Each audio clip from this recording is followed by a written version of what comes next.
It's all the criminals that were during the Wild Wild West in our history, of those that was brought in here as prisoners, as criminals that they want to send far away.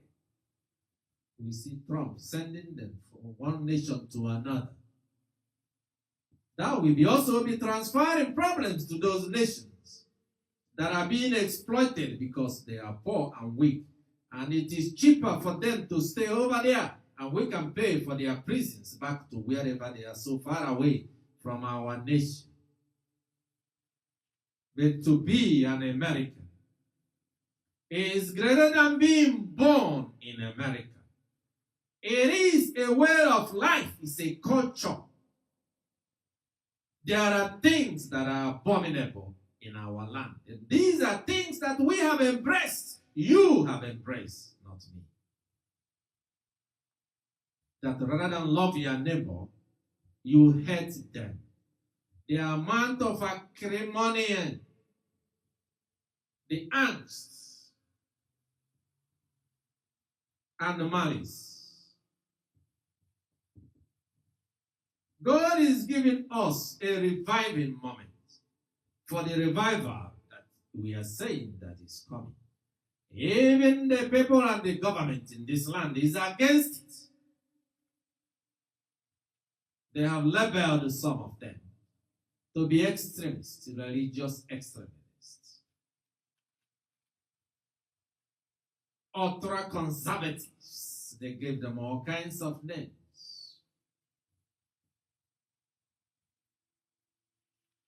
And they are afraid of them that are peaceful, that harm no one, that live the life of peace and seek for peace among their neighbors.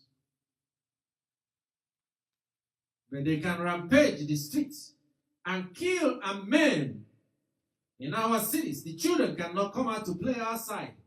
Even in their own homes, they are being killed. And people speak against such. How will there be peace among them? And where will the abundance come from? If they destroy that of which the little that is given to them. The end is near.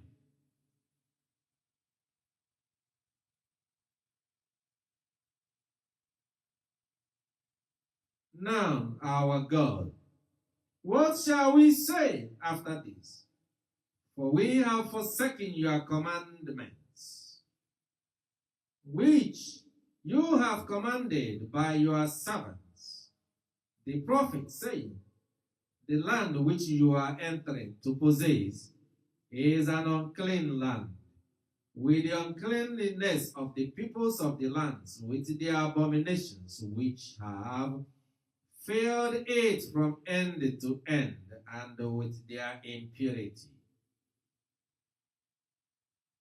The Lord gave the land to the people of Israel because of their abominations and the evil and their wickedness.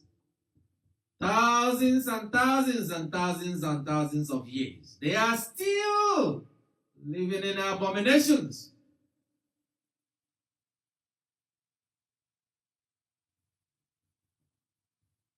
From generations, after generations, for thousands of generations.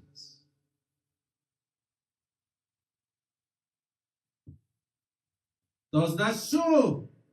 This is another second. Remember we told you. The blasphemy. We gave you 7 blasphemies.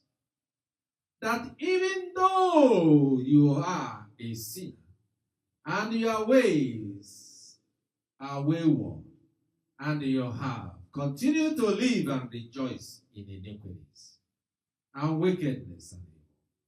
But you are given a chance. You have opportunity. The Lord is calling. You know what you are doing is wrong, but you don't care. And you refuse and reject God. When you don't so, you have cost yourself. It is not the hand of the Lord nor his mouth that have cost you. For you have refused and rejected the good God, and you have condemned yourself to hell. That's the second blasphemy. We saw it yesterday, Sabbath, October 4th, in the house of Eli, as the Lord spoke in 1 Samuel chapter 3. You are seeing the second blasphemy. And remember that when blasphemy is continuous and ongoing, that such blasphemous person must be cleared and eliminated. Then we command the angel of the Lord to go to war and battle and remove you from your neighbors so that you will not continue to suffer the innocent. The righteous indignation will rise up, and the Lord's army will come, like we saw in Sodom and Gomorrah that we read last week. Blasphemy. So you cannot say you do not know. What kind of sins are blasphemy? You hear today, again, the judgment of the Lord. And God, but what I want you to take from here, the day we did the teaching about what is a good confession. And how do you make confession? Here. Ezra is making a confession. He didn't go blaming the Amorites.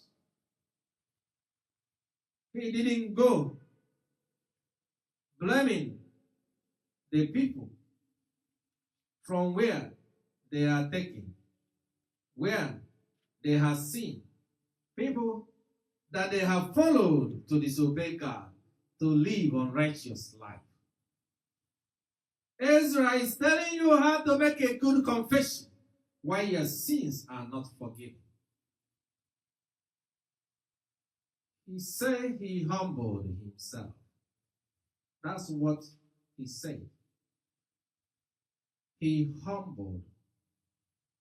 From my humiliation, even with my garments, my robe, he humbled himself, and he came down in his knees and stretched out his hands, was ashamed to look up to heaven. He was embarrassed